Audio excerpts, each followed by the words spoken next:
Happy Thursday. Welcome to the Zendesk Morning Show. As Abraham Lincoln once said, the best way to predict the future is to create it. Unfortunately, uncertainty is all around us and predictability is non-existent. However, what we can control is how we react and respond to the challenge presented before us. One area that has had to adapt and rise to that challenge is our employee support services, whether that be HR, e-learning, or IT. In today's episode, we'll be sharing ideas, best practices, and ways to scale internal support services. To kick off today's session, our HR All-Star Leader for the region, Sarah Manning, will share her experiences of how the Zendesk team are adjusting to increased employee requests. Sarah, welcome. Could you give us a quick snapshot on your role and remit? Thanks, Pradini. I'm excited to be here. Thank you for having me. So I am HR Director for our EMEA region. Within the region, we have close to 1,000 employees spread over 9 different countries. And within across Europe, then we have HR people on the ground in 5 of those locations. Right now, though, I'm also a mum of 3 with the simple goal of trying to get through each day with my sanity intact. Simple goals. True. So what has been the biggest impact to HR support services during COVID-19? Yeah, it's been hard. We haven't had time, to sit back yet and do a retro on this whole thing because we're still in it. I don't think we just haven't had that time yet, but we've just you just keep going. We're running fast since the outbreak became such a reality. So we're planning, reacting, responding, communicating. No matter what industry you're in, HR teams are those teams that are out at the front. We need to act, we need to mobilize, and we need to do it quickly.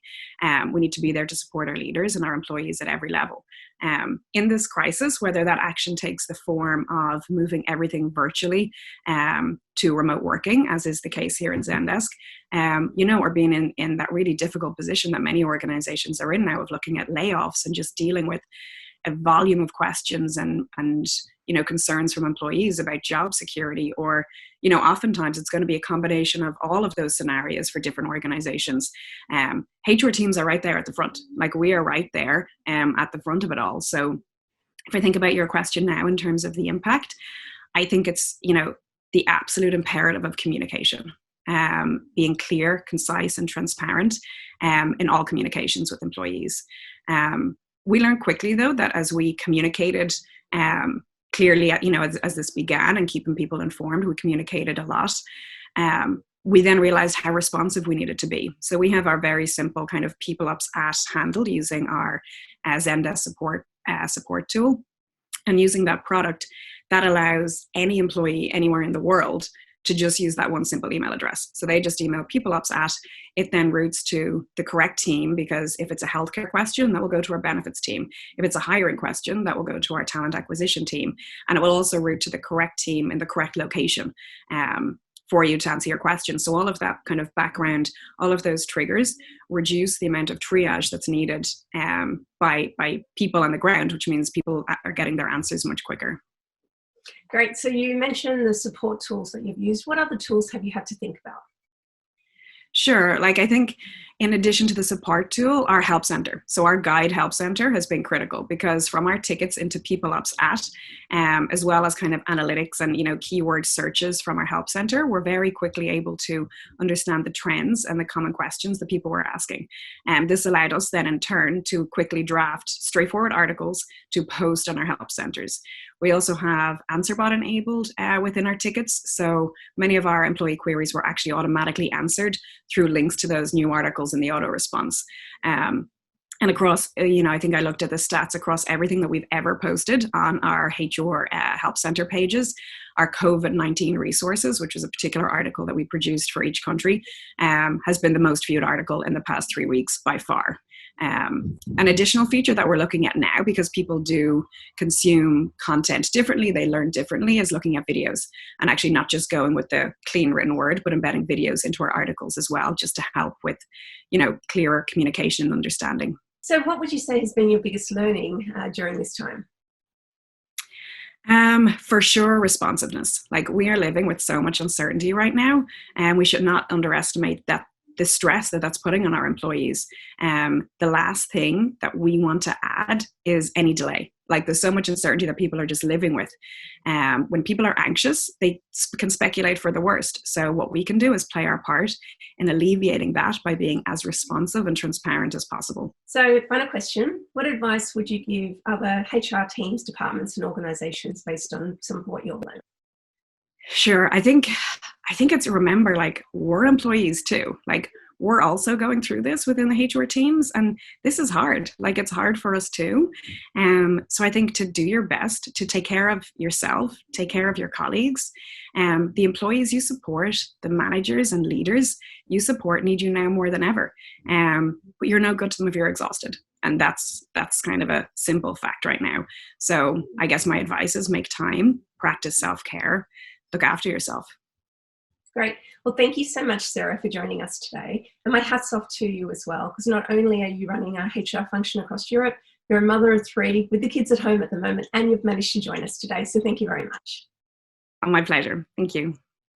HR processes is one thing that has had to shift. What about e-learning, communications, and training services? Let's hear from our global training leader, Jen, on processes we have implemented at Zendesk. Hi, my name is Jennifer Cronin and I lead our global leadership and talent development team at Zendesk. What I'd love to do today is share with you how we've approached learning during the coronavirus outbreak. I guess, like a lot of companies, we knew that we needed to support our employees with information and resources on how to work as part of distributed teams. For many people, working from home for an extended period is quite a change. And when you layer in everything that's going on in the world right now and in their personal lives, that's a lot to process and a lot to take in. So for us, being nimble and getting information to employees quickly was key. People don't like uncertainty in uncertain times, so our executive team did a great job of getting short, snappy videos out to people to keep them up to date and informed. We also did our part in providing relevant online learning to help people make the shift. We kept this content online. We provided it either through video, through articles, or through virtual webinars that people could sign up to. And now we're really thinking about the future of learning. We know that we need to build for virtual first. We know that we don't want to compromise the learner experience. And we also know that there is still a place for in-person events in the future, but we need to figure out what all of that looks like. We've also been very fortunate at Zendesk that we have some great tools at our disposal. So, for example, we use Zoom a huge amount for virtual video calls, and we've now started using Zoom for online training and for online webinars. We've been using Zoom for many years, so most people are really familiar with that tool. And what's kind of cool now is that we just have some additional guests, like people's pets and kids and other people that they live with, popping into the background. We also rely on Slack quite heavily for in-the-moment conversations, and that's been great because it allows us to keep connected and to make decisions quickly. And we've also seen a number of grassroots Slack channels spring up as a result of COVID-19. So, for example, we have a number of new work from home channels where people are sharing photos, funny stories, best practice, looking for advice. And they've been great in helping us build a community together where we're learning from one another. And lastly, last year we introduced a new learning experience platform, and this has been huge in terms of helping us scale our learning experiences.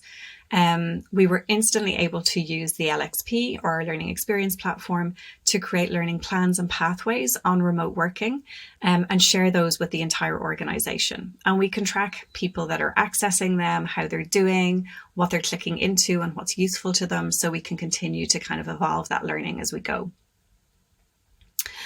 I guess as I think about the last few weeks, what has been my biggest lesson, or what have I really taken away from how we've approached things?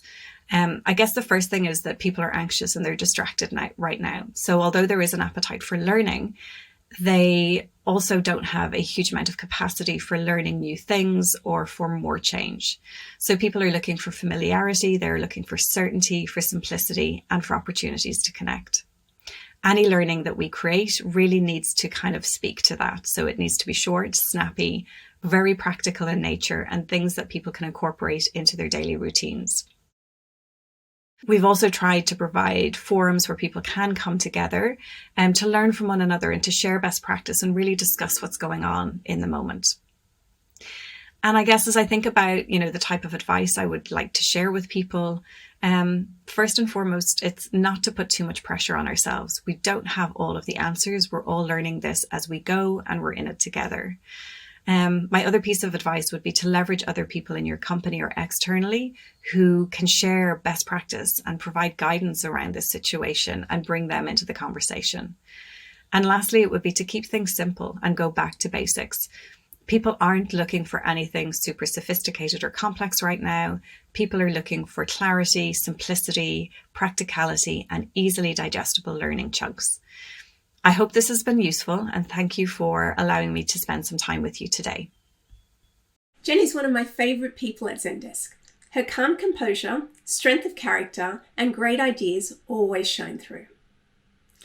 We have heard what we are doing at Zendesk to support our teams and scale our services. I'd like to introduce you to Alice, who is going to talk briefly about a session she'll be running on how to set up a HR IT instance to support your employees.